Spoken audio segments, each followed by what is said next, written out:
Olá, olá, 30 de julho de 2020, confira as principais notícias desta quinta-feira. Maranhão registra queda no número de casos ativos da Covid-19 e na taxa de contágio da doença. Sindicato anuncia que volta das aulas na rede privada está confirmada para a próxima segunda-feira. No quadro de política, PDT e PSL confirmam apoio à candidatura de Neto Evangelista em São Luís. Pesquisa mostra a maior taxa de endividamento na capital nos últimos 9 anos. E na Copa do Nordeste, Bahia será um adversário do Ceará na final da competição que começa no sábado com transmissão da TV Difusora. Fique ligado e tenha um bom dia, Maranhão.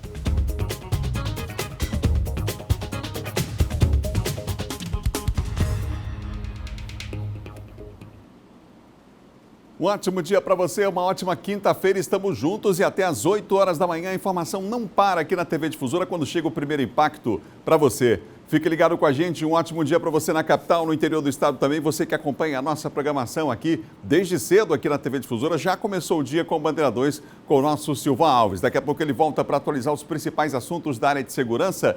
John Coutrinho aí para falar de política também, movimentação de olho aí nas eleições do mês de novembro. E daqui a pouco a gente vai falar sobre o assunto para você. Vamos mostrar também a volta das aulas na rede privada, inclusive uma orientação quanto ao pagamento das mensalidades nesse período por parte do sindicato desses estabelecimentos. Já já aqui no Bom Dia você vai ver. São 7 horas e mais 1 minuto, 7:01. E a gente começa o Bom Dia atualizando os números da Covid-19 aqui no estado e em todo o país. Eduardo Ericeira comigo nessa manhã.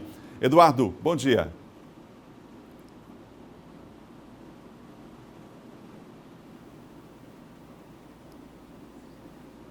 Estamos com um probleminha aqui com o áudio do nosso Eduardo. Já ele vai voltar, vai falar para a gente sobre esses números da Covid-19 aqui em todo o Maranhão, tá bom? Já.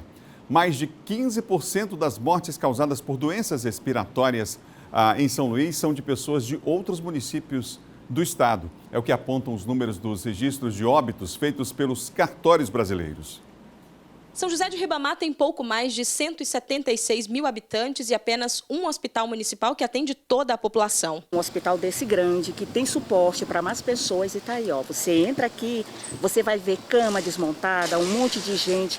Aqui até os próprios maqueiros não querem mais transportar as pessoas, porque todo mundo que chega aqui, eles estão tratando com suspeita de Covid-19. Isso não existe, gente. As condições de saúde se agravaram devido à crise do coronavírus. O município registrou desde o início da pandemia 1.017 casos da doença. 105 pessoas, segundo registros da prefeitura, morreram até agora. Mas de acordo com este relatório disponível no portal da Transparência do Registro Civil, pelo menos 84 pessoas de Ribamar registraram óbito em São Luís. Passo do Lumiar, Raposa, Anajatuba e Alcântara também notificaram mortes na capital em maior demanda. Esses dados foram divulgados pela Associação Nacional dos Cartórios, que levantou que desde maio até aqui o número de pessoas que morreram na capital, mas que eram de outros municípios, está em torno de 15%. Se relacionar esses dados apenas com a Covid, o número de não residentes que perderam a vida nesse mesmo período sobe para 16%. Municípios de onde as pessoas residem, provavelmente não possuem estrutura de saúde suficiente para que as pessoas possam ser tratadas. Então, elas buscaram a capital e acabaram, infelizmente, faleceram na capital, porque na capital nós sabemos que tem a melhor estrutura de saúde do estado. Então, isto mostrará aos municípios menores, os municípios que não investiram em saúde, que mostra que eles precisam investir mais em saúde. De acordo com o registro de óbito dos cartórios, também cresceu o número de falecimentos em casa. É que muita gente ainda prefere não procurar os hospitais. Comprei remédio mesmo na farmácia e tomei. Se procurar o hospital, eu achava que era pior, porque eu acho que no hospital não tem o atendimento que a gente tem em casa. E a gente ficando em casa, a gente tem o melhor atendimento. E não sai para a rua para contaminar os outros. Não fui para o hospital para não complicar minha situação. Eu peguei ela, fiquei me tratando só em casa, viu? Tomando remédio em casa e bastante chá de limão e alho, viu? O levantamento das causas de morte do Registro Civil serve de base de informações para os governos.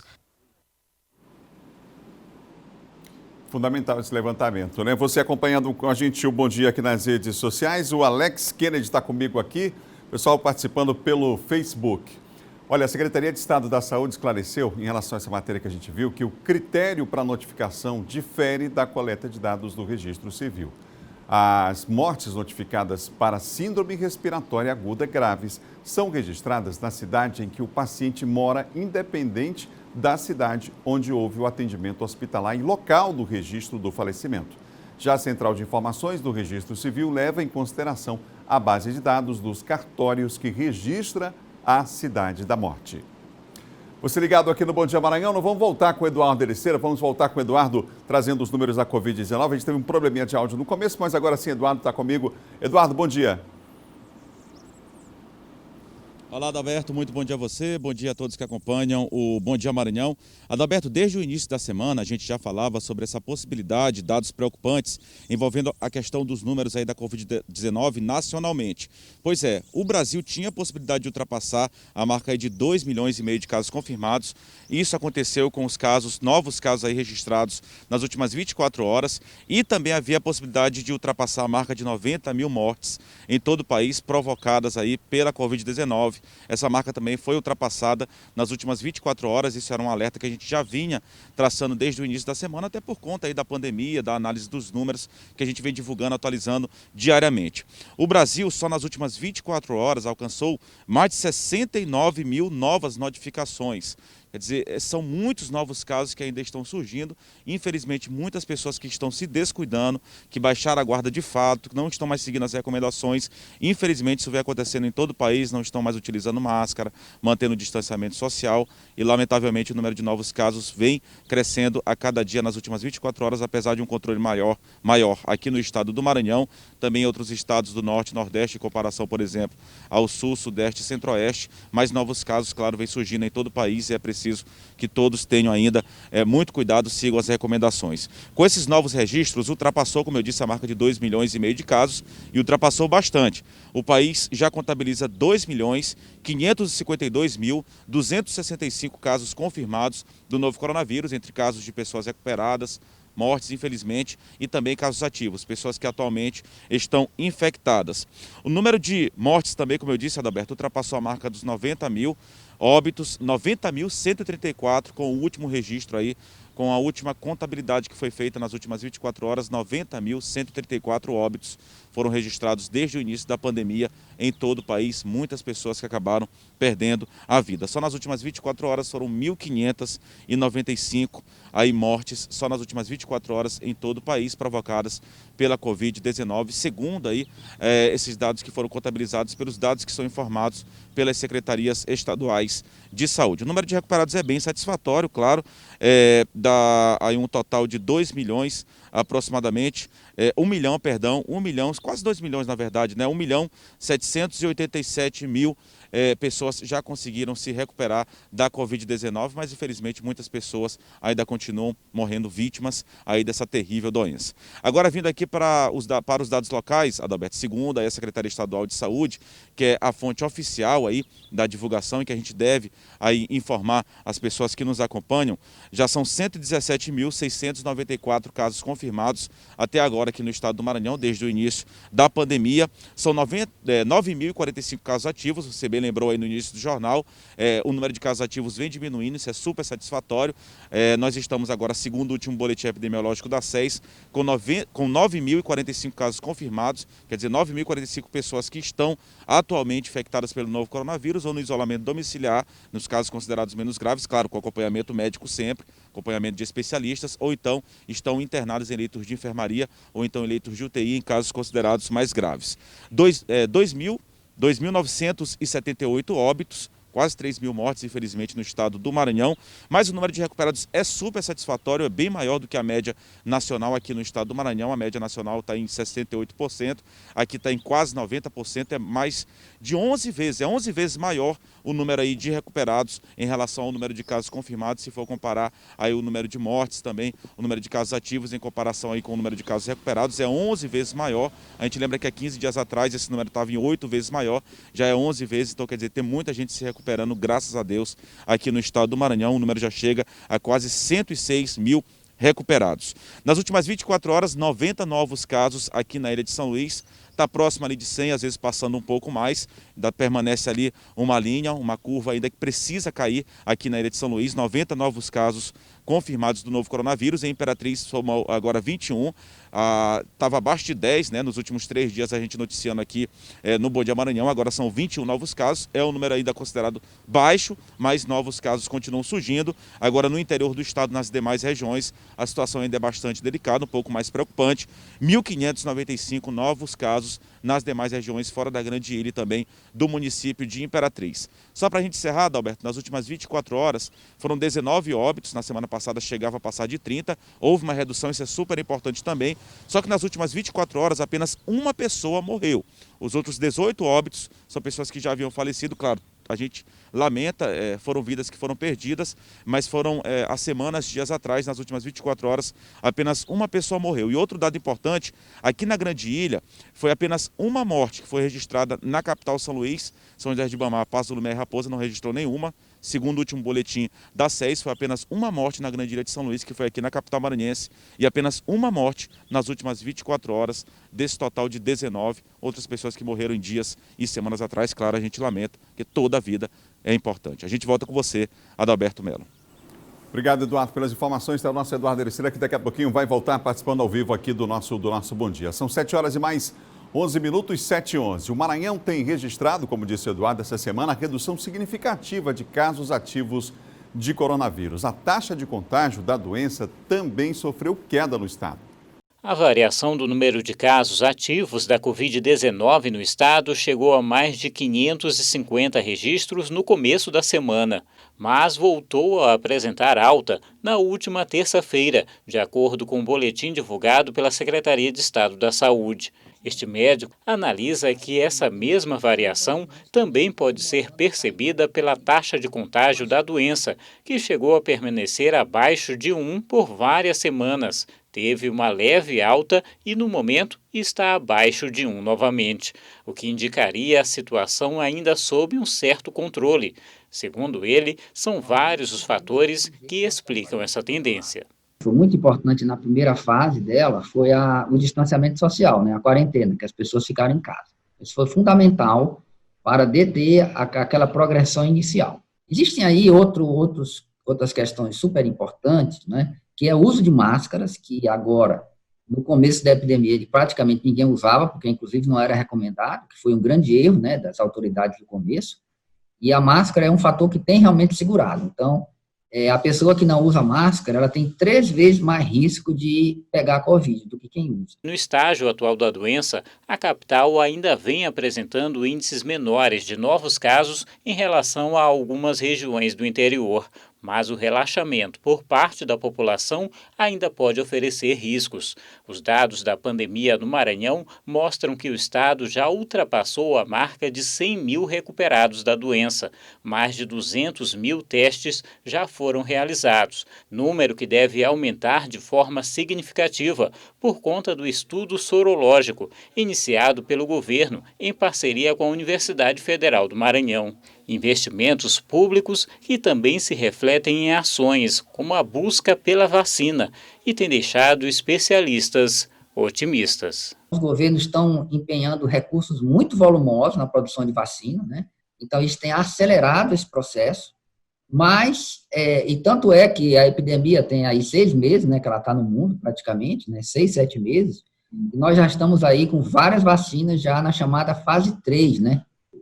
Fase 3 de teste, e já é o teste definitivo, né, em uma quantidade grande de pessoas, onde uma parte vai tomar a vacina, outra parte vai tomar ou outra vacina ou um placebo. Então, os resultados têm sido aí promissores para algumas vacinas, né, e então a expectativa, né, é de que, final desse ano eu acho difícil, mas no começo do próximo a gente tem aí talvez até mais de uma vacina no mercado. Por enquanto ainda não, e fica o alerta do infectologista que você viu na reportagem. Quem não usa máscara tem 3 vezes mais chances de pegar a doença do que quem usa. Então, né, vamos seguir o protocolo aí, vamos seguir essas recomendações sanitárias. São 7 horas e mais 14 minutos, 7h14. A solidariedade, gente, tem sido uma das marcas desse período de pandemia, não é? Na região dos Cocais, mais de 1.000 pessoas estão sendo beneficiadas com um projeto que distribui cestas básicas. Em meio a uma crise sanitária, ações como esta fazem ainda mais a diferença. Obrigado. Além dos alimentos necessários para o dia a dia, como o arroz, o feijão, o amido de milho, na cesta vai também a esperança, a fé e a gratidão. Eu fico muito satisfeita e alegre também. Isso aqui é muito bom para a gente que está precisando, é uma boa ajuda. A ação é feita através do sistema FEComércio Sesc-Senac, por meio do programa Mesa Brasil do Sesc, que inicia esta semana mais uma etapa de distribuição de cestas básicas às famílias em situação de vulnerabilidade social. Ao todo, são 4.113 cestas adquiridas através do projeto Fome de Música. Em Caxias, na região leste do estado, mais de 1.000 pessoas serão beneficiadas. E esse programa ele envolve várias parcerias, como por exemplo agora nós recebemos cerca de 324 cestas básicas de duas empresas, que é a Fome de Música e Agronegócio, que fez parceria com o Sesc Regional e nos fez um repasse onde o Sesc fez a aquisição dessas cestas básicas. E hoje nós estamos começando a distribuir essas cestas aqui em Caxias. Ao todo, 10 entidades recebem os agentes do Sesc, fazem o controle da distribuição. A líder da Pastoral da Criança fala da satisfação em prestar um serviço social tão importante. Porque é uma forma de a gente estar ajudando o próximo, porque a gente sabe que a situação não está fácil, mas a gente já tem esse trabalho com Mesa Brasil já há mais de 10 anos. Então a gente fica muito agradecida. A palavra certa é gratidão por tudo. Quando a gente vê essas mães sair, a gente fica muito mais feliz também, até mais do que elas que estão recebendo, né? Por a gente saber que essas crianças amanhã vão ter na mesa ou para comer uma semana, né? Isso é muito importante. Isso, são no total 10 instituições, contemplando Caxias e Aldeias Altas, onde nós temos 318 cestas, famílias atendidas, que vai dar mais de 1.000 famílias atendidas aqui no município de Caxias. E o período de pandemia também trouxe outra preocupação além da saúde. Que preocupação é essa? O endividamento, gente. Uma pesquisa da Federação do Comércio mostrou que a taxa é a mais alta na capital dos últimos 9 anos. 113.563.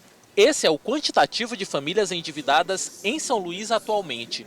Os números foram obtidos por meio de uma pesquisa feita pela FEComércio neste mês de julho. 1 em cada 3 famílias na capital maranhense estão em situação de inadimplência, ou seja, sem condições de consumo. Há 9 anos a gente não registrava um índice tão alto de inadimplência. Isso tudo reflexo desse momento de pandemia, que agravou aí a situação da renda das famílias. A pesquisa revelou ainda que mais de 85% dos consumidores recorreram às formas de financiamento neste mês para possibilitar o consumo. O uso do cartão de crédito em julho foi o maior desde janeiro de 2011. No ápice da pandemia, que a gente considera aí de março até maio, a gente eliminou mais de 8.000 postos de trabalho no Maranhão. Isso afeta a roda da economia local e isso faz com que as famílias sem renda tenham que recorrer à utilização do cartão de crédito, por exemplo, para financiar o seu consumo corrente, né, as suas despesas correntes. O que os especialistas em finanças indicam nesse momento é para que os consumidores façam uma readequação no orçamento, cortar o que for supérfluo e manter somente o que é essencial. A primeira coisa de tudo é colocar no papel tudo que se gasta, né? E a sua própria receita, né? Porque se a gente colocar no papel, a maioria das pessoas vai perceber que a despesa já é muito maior do que a receita. E aí não tem como realmente sair do endividamento se não houver o mínimo de organização. No caso do cartão de crédito, é preciso muita cautela e responsabilidade na hora de dar preferência a essa modalidade de pagamento, que pode gerar muita dor de cabeça e um rombo nas contas do consumidor. As pessoas que sabem utilizar o cartão de crédito como uma ferramenta de pagamento, ela é muito útil, né? Você consegue ganhar milhas, né? Mas tem que ser usado com consciência, né? Então não adianta eu ter um salário de 3.000 e ter um limite no cartão de crédito de R$5.000. Planejamento e organização acima de tudo, né? São 7h19, 7h19, você ligado aqui no Bom Dia. É hora do nosso giro de notícias. A Agência Estadual de Mobilidade Urbana e Serviços Públicos anunciou que a partir desta sexta-feira, o serviço de ferry-boat terá novos horários de embarque e desembarque.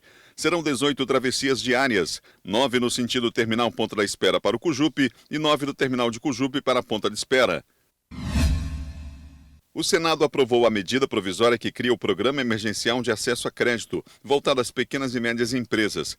O objetivo da proposta é facilitar o acesso ao crédito e ajudar essas empresas a se manterem abertas diante dos impactos econômicos decorrentes da pandemia da Covid-19.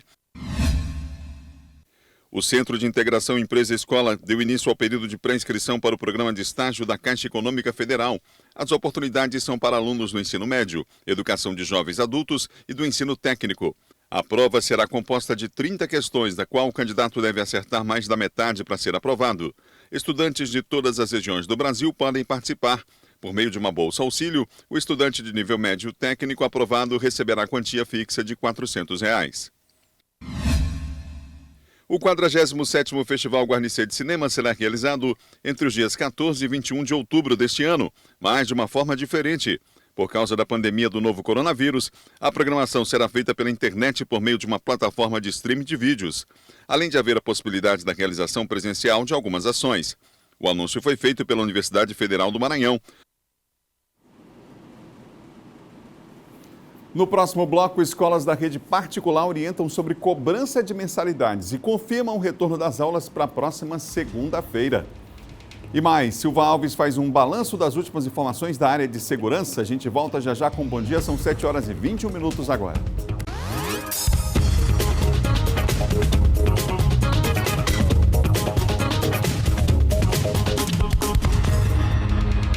Estamos de volta com o Bom Dia Maranhão, ao vivo para todo o estado, aqui pela TV Difusora. Um abraço aos amigos que nos acompanham aí no interior e também aqui na capital, aqui em São Luís, nessa manhã. O dia está só começando, gente. Vamos lá.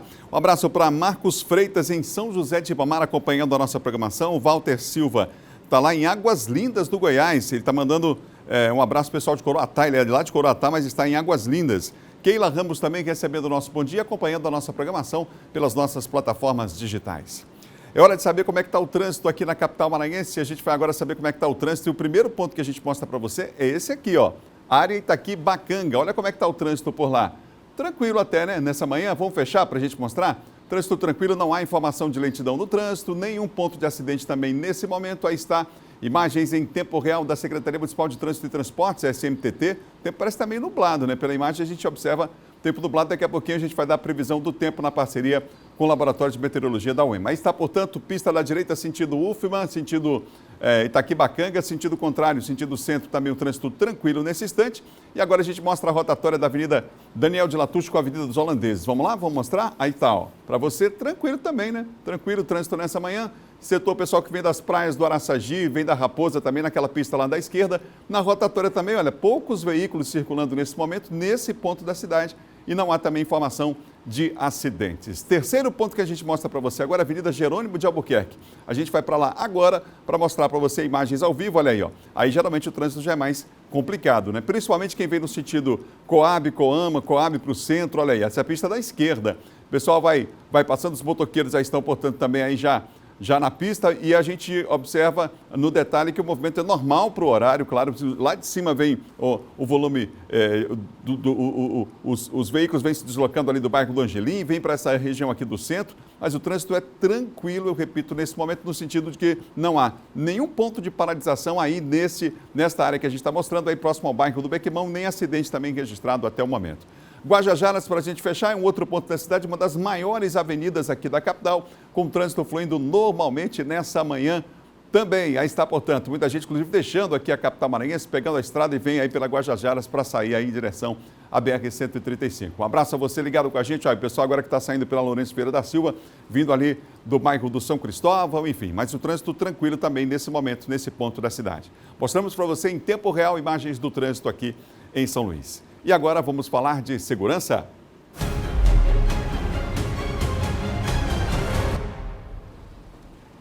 Comigo, o Silvan Alves, que apresentou agora há pouco o Bandeira 2. Silvan, bom dia. Bom dia, Adalberto. Bom dia a todos. Ô Silvan, infelizmente um homem morreu em um grave acidente em Itapecuru.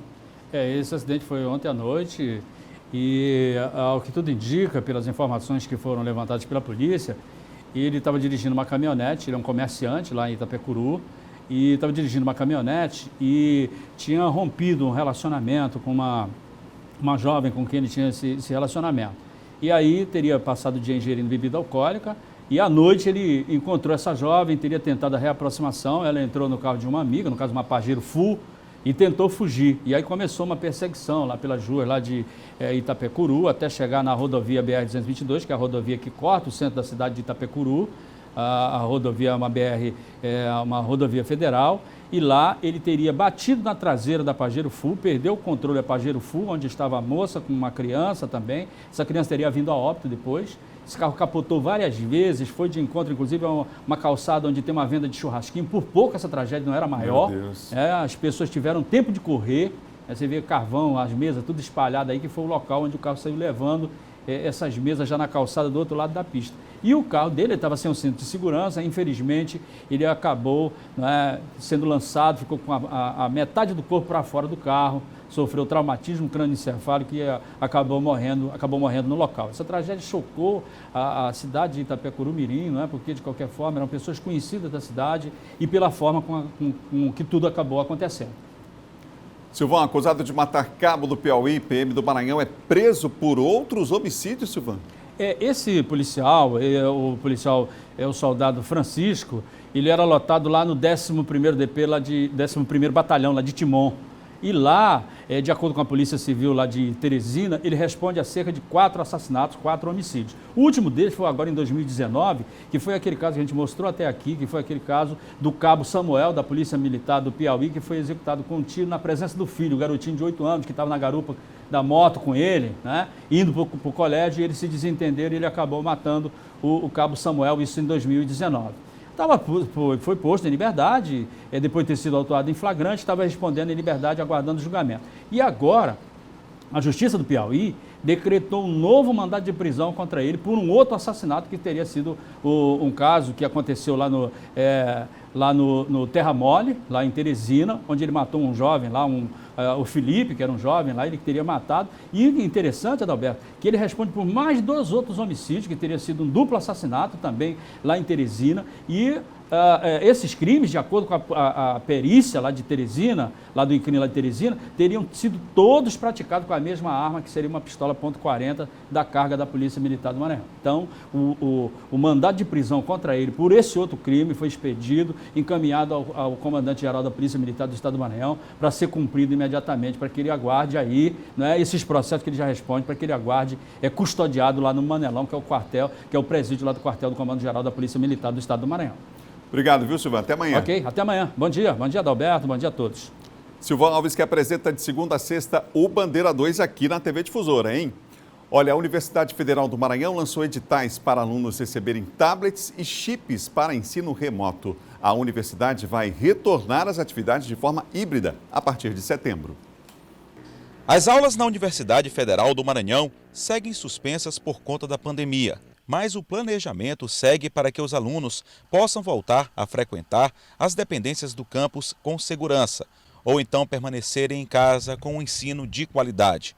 Para amenizar os impactos negativos trazidos também para o setor da educação, a Pró-Reitoria de Assistência Estudantil lançou 2 editais para auxílio de inclusão digital, destinado para os alunos regularmente matriculados nos cursos de graduação presenciais da instituição. O primeiro edital visa o empréstimo de tablets para aqueles alunos que não possuem nenhum tipo de equipamento para acompanhar as atividades remotas. E o segundo edital objetiva fornecer dados móveis de melhor qualidade àqueles alunos que possuem equipamento, porém não têm uma internet de qualidade para estar acompanhando as atividades remotas e também baixando o conteúdo que será disponibilizado pelos docentes. O planejamento tem o objetivo de proporcionar aos estudantes condições de acesso aos meios tecnológicos, equipamentos e técnicos, à internet, para a realização de atividades remotas do calendário acadêmico. Por conta da pandemia provocada pelo novo coronavírus, as aulas aqui na Universidade Federal do Maranhão também foram suspensas. O primeiro semestre deste ano praticamente foi perdido. As aulas agora serão retomadas no dia 14 de setembro e o primeiro semestre deste ano encerra no dia 19 de dezembro. Já o segundo semestre ficou para o próximo ano. As aulas terão início no dia 8 de fevereiro de 2021, seguindo até o dia 30 de abril. Em função dessa data, a gestão superior iniciou um amplo processo de inclusão digital dos nossos discentes. Dessa forma, a universidade continua de forma ativa, enfrentando todos os efeitos da pandemia do Covid-19. Olha, em Imperatriz, um estudante que adquiriu a surdez aos 3 anos de idade resolveu criar um canal para dar aulas de Libras e tem conseguido, inclusive, bons resultados. Vamos ver na reportagem. Estudante do 7º período de pedagogia, Max Juan é surdo e sempre almejou dar aulas de Libras para o público ouvinte.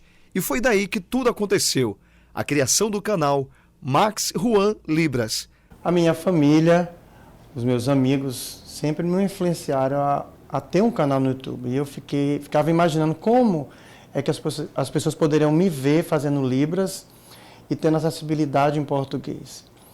Então eu idealizei e aceitei o desafio de trabalhar na questão de ter um canal que tenha um foco em quê? Nas pessoas que não conhecem Libras ou que têm interesse por Libras. O piauiense Max Juan, de 24 anos, agora é estudando e residindo em Imperatriz do Maranhão. Com auxílio e parceria do Jean, ele decidiu produzir os vídeos em um espaço improvisado do quarto. Minha participação é só na correção de textos, alguma dúvida que ele tem, que ele acha que ele pode melhorar ou não com relação a um vídeo. Então a gente faz essa parceria, eu opinando com relação aos vídeos que ele faz e a própria gravação. O trabalho do Max está crescendo a cada dia e, com isso, as amizades. É o caso do Eduardo, músico e amante da língua brasileira de sinais. Conheceu os dois em um evento musical da cidade. Eu fui trabalhar nessa live e, chegando lá, graças a Deus, tinha Jean como intérprete para que tivesse essa interação, essa diversão também para a comunidade surda de Imperatriz. Max agradeceu a nossa visita e aproveitou para fazer um convite.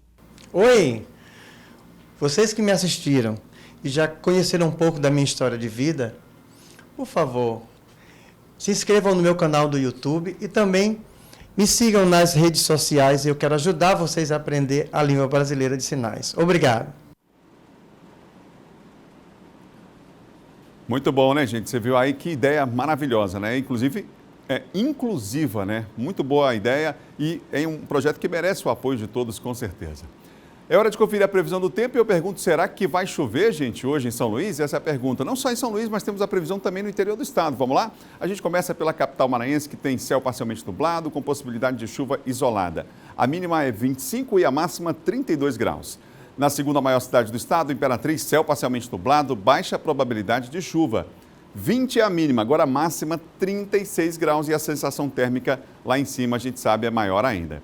Na região dos Cocais, Caxias, hoje com céu parcialmente nublado, baixa probabilidade de chuva. 23 é a mínima, a máxima de 34 graus. Mais 3 cidades no nosso mapa, a parceria com o LabMet, Laboratório de Meteorologia da Universidade Estadual do Maranhão. E a gente começa com Bacabal, por lá o tempo nublado, baixa probabilidade de chuva. Mínima de 23, máxima de 35 graus. Balsas agora, com céu parcialmente nublado, baixa probabilidade de chuva, 20 de mínima, 35 de máxima. Próxima cidade, Barra do Corda, com céu parcialmente nublado, baixa probabilidade de chuva por lá também. Olha a mínima, 20 graus e a máxima, assim como Imperatriz, hein? Batendo aqui na casa dos 36 graus. É muito quente, né, gente? Esse é o período do ano que a gente sabe que tem essa característica aqui, principalmente aqui no nosso estado. A parceria com o LabMet, é o Laboratório de Meteorologia da Universidade Estadual do Maranhão. Vamos para o intervalo? No próximo bloco, o PSL oficializa apoio a Neto Evangelista, assunto para John Coutrin no nosso quadro de política. E mais, você vai ver, vamos falar de Copa do Nordeste. O Ceará vai pegar o Bahia na final da Copa. O Bahia ontem passou pelo Confiança e já já você vai ver os melhores momentos. Nós voltamos em instantes.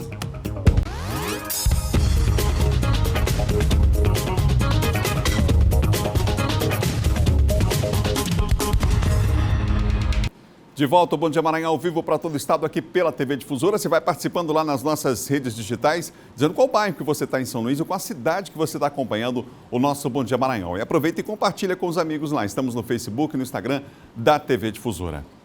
Olha, as aulas nas escolas particulares do Maranhão vão retornar na segunda-feira. Você sabe que em relação à rede pública não há uma definição. Ainda foi adiado mais uma vez, mas na rede privada, ontem o sindicato da categoria confirmou, inclusive. O sindicato deu ainda informações ontem a respeito do pagamento das mensalidades. Informou aí, portanto, como é que as escolas vão seguir aí os protocolos sanitários, que o ensino deve acontecer de forma híbrida e também em relação a esse aspecto que eu citei, que foi do pagamento. Quem está comigo para falar sobre o assunto é Eduardo Ericeira, que tem informações ao vivo. Muita gente, claro, interessada em saber detalhes sobre esse assunto. Eduardo.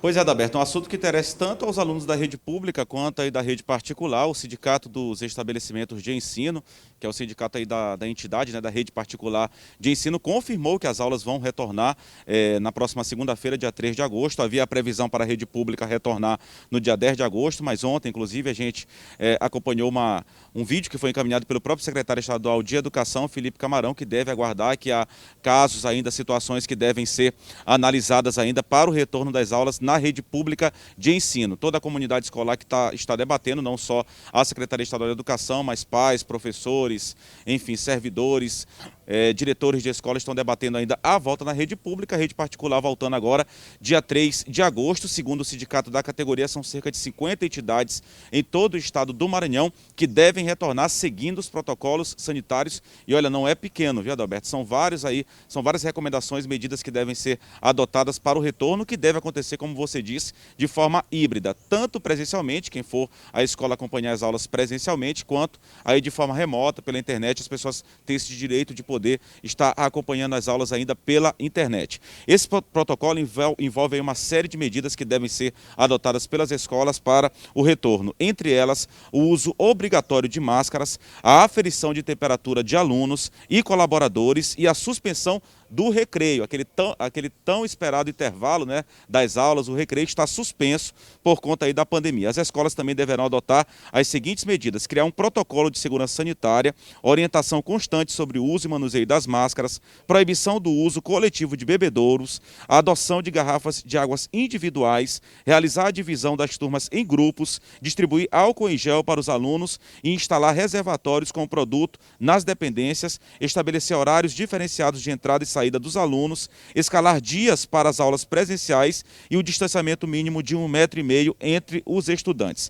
Em relação ao pagamento, Adalberto, só para a gente finalizar, teve aquele decreto, aquele projeto de lei que depois foi aprovado aí em relação à questão dos pagamentos nesses meses de pandemia, pelo menos 3 meses aí, março, abril e maio, de desconto no pagamento das mensalidades. Segundo aí nos foi informado, os descontos retroativos relativos aí aos meses de março, abril e maio deste ano, que pode ser efetuado nas mensalidades vincendas, ou seja, as que estão próximas aí a vencer, o que poderá ocorrer até o mês de dezembro de 2020, mas foi informado que essa lei estava sendo respeitada, esse desconto estava sendo respeitado, repassado aí aos pais, e foi informado que pode acontecer ainda a questão do retroativo nessas mensalidades até o final do ano, até dezembro de 2020. Então, portanto, só confirmando, rede pública ainda suspensa, ainda está havendo esse debate, segundo informou o próprio secretário Felipe Camarão, e a Secretaria Estadual de Educação debatendo com a comunidade escolar, e as aulas particulares retomando de forma híbrida e seguindo todo esse protocolo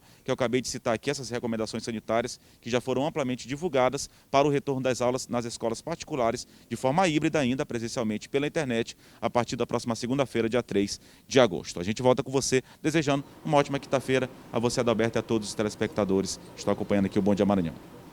Obrigado, Eduardo, pelas informações. Obrigado. Nosso Eduardo Ericeira. A gente muda para falar agora sobre política. O PDT confirmou o apoio a Neto Evangelista para as eleições de novembro. O pré-candidato Neto Evangelista recebeu o apoio do Partido Democrático Trabalhista, o PDT, partido com o maior número de lideranças na capital maranhense. Então, formando um time para você poder chegar na campanha com quem sabe fazer campanha, para que a gente possa fazer uma administração, na minha opinião, e é o que eu vou trabalhar para fazer, jamais vista pela nossa cidade. O senador Everton, presidente do PDT no Maranhão, esteve no evento e afirmou que a adesão do partido à pré-candidatura de Neto Evangelista é um compromisso com políticas de desenvolvimento para São Luís. tem um pré-candidato que oferece todas as condições para continuar o trabalho que o partido vem fazendo em São Luís, que é o jovem deputado Neto Evangelista. Então essa decisão é uma decisão olhando para o futuro. O jovem Neto é uma pessoa que tem preparo, que tem grupo e tem um apoio do partido. Integrantes de movimentos sociais, militantes de partidos, lideranças políticas estaduais e municipais participaram do evento e também manifestaram apoio ao pré-candidato. E entendemos que nesse momento de crise nós precisamos de candidatos que tenham maior condições de dialogar com a sociedade, que tenham condições de unir a nossa cidade. E identificamos na pré-candidatura do Neto Evangelista essas qualidades. Estamos convictos que este grupo está preparado, está engajado, recebendo várias adesões a cada momento. Iremos fazer um bom debate, apresentar um excelente plano de governo para a cidade, para o PDT, junto com o DEM, continuar levando São Luís ao progresso.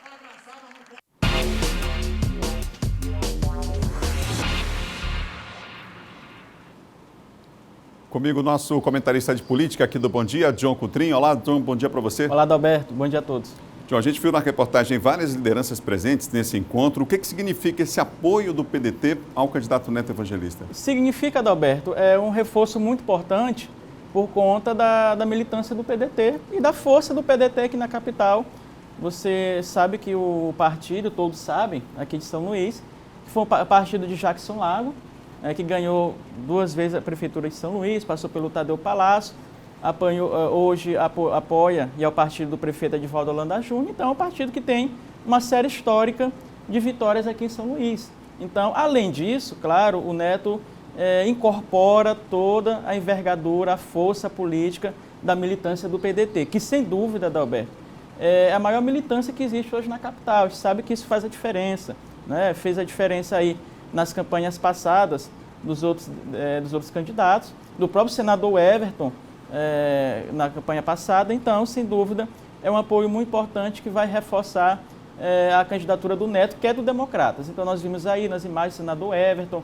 Ou seja, já dá para ter uma ideia, mais ou menos, do que será todo esse povo na rua, né, quando começar realmente a campanha, pedindo voto, né, encampando as fileiras aí das frentes em relação à candidatura do Neto. Então, muito importante esse evento que oficializa, declara oficialmente esse apoio do PDT ao Neto Evangelista. Então, juventude da militância do PDT com a juventude do Neto Evangelista e com a experiência também de militantes históricos, aí é uma equação realmente que faz muita diferença, deve fazer muita diferença na campanha aqui em São Luís.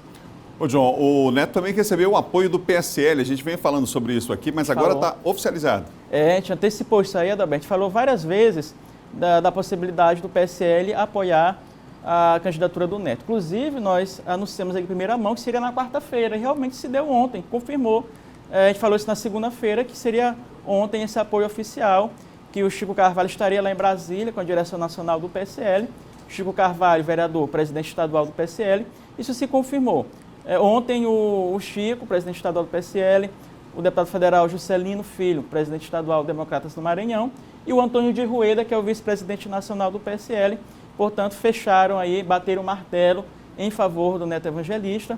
Nós temos aí, Adalberto, inclusive, um trecho, né, dessa visita, ontem, dessa reunião, aliás, que oficializou, portanto, o apoio do PSL ao candidato do DEM aqui em São Luís. Vamos acompanhar. Vamos ver.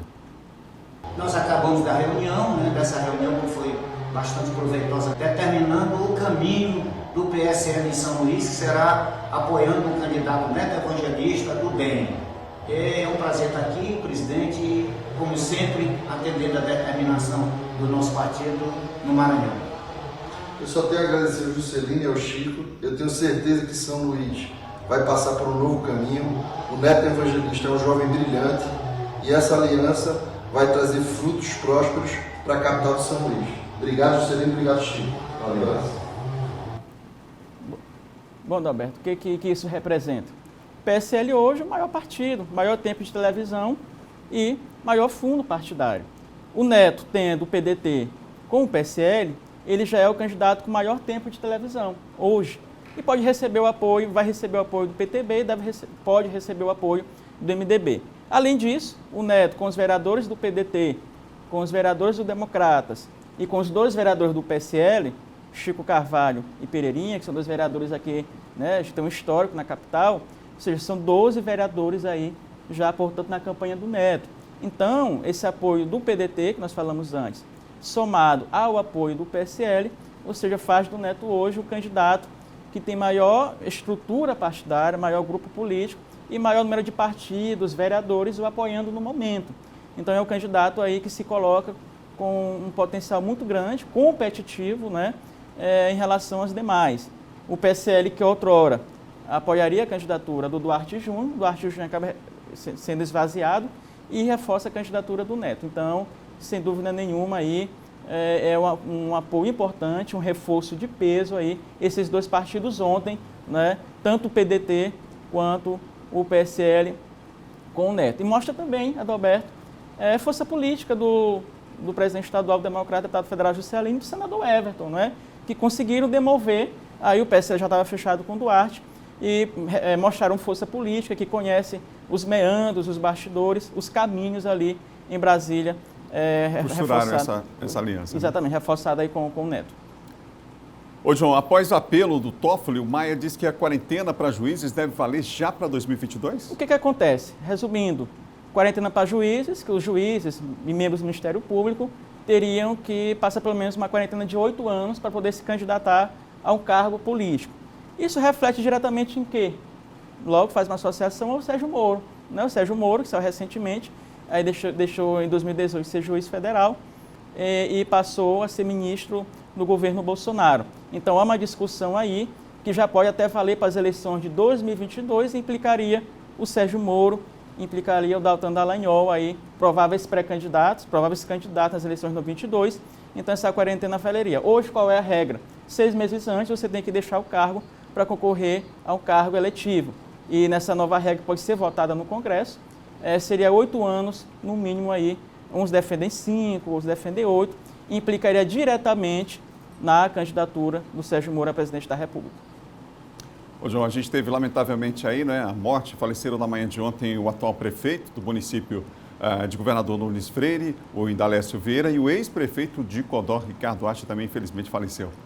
A gente lamenta muito, um faleceu pela Covid, o ex-prefeito de Codó, e o outro, do Nunes Freire, foi infelizmente um infarto. A gente lamenta muito 2 políticos importantes, Adalberto, o Ricardo Acha, que já foi, né, prefeito de Codó, presidente da FAMEM, e tinha uma representante de uma força política muito grande ali na região de Codó, poderia até ser candidato a prefeito nas eleições deste ano. A gente lamenta muito a morte desses 2 políticos. Obrigado, João. Até amanhã. Até amanhã. Nosso Diogo Coutrin, comentarista de política aqui do Bom Dia. Da política, a gente vai agora para o esporte.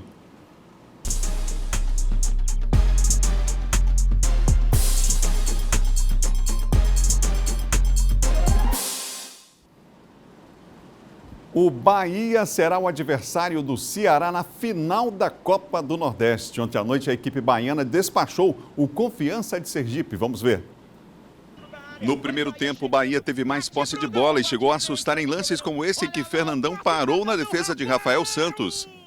O Confiança jogou fechado e apostou nos contra-ataques. Muitas faltas marcaram a primeira etapa, que terminou sem gols.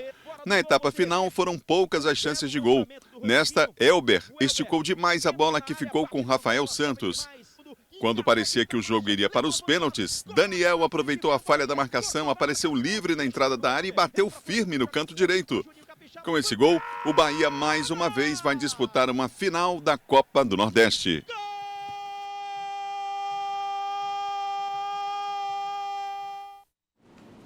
Uma pancada, um belo gol, importantíssimo esse gol. A última vez que o time baiano chegou à final, perdeu para o Sampaio Corrêa, você lembra, foi lá em 2018. E sábado já começam a ser disputadas as finais entre Bahia e Ceará. O Ceará, você sabe, passou pela equipe do Fortaleza. O primeiro jogo acontece 4 da tarde desse sábado, com transmissão da TV Difusora. E na próxima terça-feira será conhecido o campeão da Copa do Nordeste 2020, terça-feira à noite, às 21 horas. E a gente vai ter transmissão também aqui, 21h30. Transmissão também aqui da equipe da TV Difusora, tá bom? Vamos mudar de assunto, vamos voltar a falar de saúde, porque para reforçar o atendimento durante a pandemia do coronavírus, a região sul do estado recebeu, já no início, inclusive, dessa semana, o apoio de médicos cubanos. Vamos ver na reportagem. Os profissionais da saúde já estão no município de Balsas. Os 8 médicos cubanos que irão atuar no combate à Covid-19 foram recepcionados por uma equipe composta por representantes da Regional de Saúde, do Hospital Regional e da Secretaria Municipal de Saúde de Balsas. 8 médicos para reforçar, auxiliar todo o trabalho que já vem sendo feito em Balsas e na região e assim a gente continuar com os números positivos em prol da vida, que é o grande objetivo do governo do estado, é o grande objetivo dos nossos prefeitos, é o grande objetivo de todos nós que estamos diuturnamente enfrentando o coronavírus, enfrentando a Covid, enfrentando esta pandemia. Além da chegada dos médicos que irão prestar assistência à população, a Secretaria de Estado da Saúde deverá ampliar o número de UTIs em mais 6 leitos, totalizando 18 somente de unidade de terapia intensiva. E também disponibilizará leitos para casos graves da doença também na Regional de Imperatriz. 7 profissionais trabalharão nas unidades básicas de saúde da cidade de Balsas e um atenderá no município de Nova Colinas. É um prazer enorme poder trabalhar e ajudar aqui a população de Balsas. Nosso principal objetivo é brindar saúde, seja em Maranhão, seja em Bahia, seja onde precisem de nossos serviços. Ali vamos estar nós. Barreiras estão sendo montadas para controlar o acesso às praias em Imperatriz. A medida já faz parte do conjunto de restrições também pensadas para o período de veraneio, que deve iniciar agora dia 15 de agosto. A ação está sendo realizada todos os fins de semana e feriados, que antecedem a abertura oficial do período de veraneio, marcada para o dia 15 de agosto. O objetivo é evitar aglomeração nas praias antes da montagem da estrutura e fiscalização no local. A equipe da CETRAN, junto com a Guarda Municipal, a Defesa Civil, no sábado e no domingo, e se tiver feriado, eles ficam, né, nessa barreira logo ali no início, proibindo a entrada. Aí quando começar agora em agosto, o período de veraneio, aí vai ser feito um filtro, vai ser feita uma fiscalização, no qual criança abaixo de 7 anos não vai poder, né, frequentar.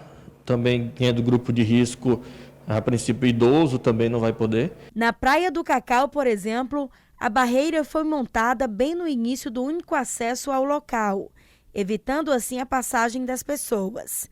Além disso, mesmo com a montagem da estrutura, será proibida a circulação dos veículos. Isso vai ser as normas para que possa para que as pessoas possam passar esse período de veraneio com tranquilidade e não venha, né, a novamente aumentar o número de pessoas contaminadas com coronavírus. A abertura da praia foi marcada após o decreto municipal publicado na última segunda-feira. A flexibilização obriga a utilização de máscaras, número limitado de barracas e proibida a entrada de crianças menores de 7 anos de idade.